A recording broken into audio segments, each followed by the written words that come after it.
And now we're heading to Yeastbloom, who's going to talk to us about privacy as well as scalability on Grin. Come on up, Michael. Please give it up for Yeastbloom, one important core contributor to Grin. Is this? Yeah, that's on. Okay, this is a coffee break, so off you go, and where's it going? Oh, there we go. Okay, I'm actually going to do this really quickly because we're behind, and I forgot what I was going to say anyway, so it suits me fine. Okay, so I'm just going to give you a brief overview of the privacy and scaling features in Grin. It might have been covered a bit before, but I'm just going to condense it all into one place here. Here's an overview. We'll talk about the moving moments, so it's there. I'm going to rush through this now. Okay, so basically what Mimblewimble is about, you know all about the term, you've heard it before.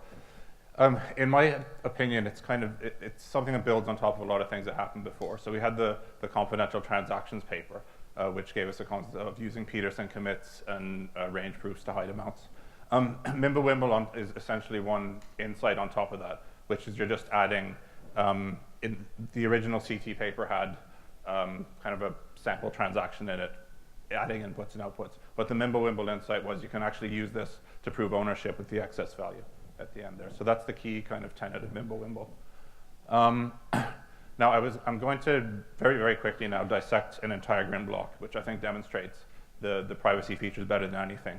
So I'm going to move on to the next one. I meant to go back and forth here, but okay. So can't really see that very well. It's not showing up quite well. But if you look at the Grin block in an Explorer, all you can see here are outputs, which are basically Peterson commits.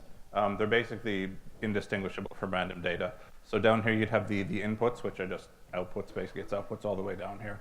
The transaction kernels up there, and again, since I'm talking about privacy and scalability, I should point out that there's no way to aggregate them, so that's kind of something that adds to the scalability challenge that we might have. Being able to aggregate those would be the holy grail. And then more outputs. Again, sorry, I'm rushing a bit here.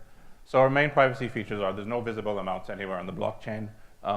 Transactions are completely aggregated, so transactions from all sources through Dandelion being relayed through nodes end up in one big Franken transaction that ends up on the blockchain, or that ends up kind of the last thing to go into the blockchain. There's no initial block download, so you don't need to keep blocks around. When you sync a new node, you just get as many blocks as you need to meet a horizon. No identifying information whatsoever in the chain, and it's very hard, not impossible, but very hard to link inputs to their corresponding outputs. So other privacy features that we have, within the wallet itself, by default, they generate something called switch commitments, which gives us some options if there's a quantum Mageddon happens at some point. We use Dandelion to obscure the transaction graph. We've talked about that a lot already. Zero confirmation cut-throughs, whereas if you have, say you have transaction A becomes B, or A produces outputs B, and then B produces output C, you can actually cancel out B in the middle, so you just have A, C, and then B never appears in the blockchain. And transaction aggregation I just talked about a little bit.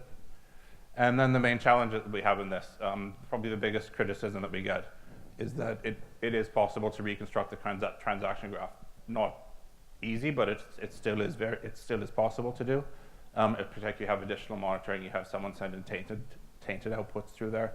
And we need to be constantly asking ourselves, like, how resistant are our privacy features to really motivated adversaries, three-letter agencies with the hardware, the capability, the will to do this.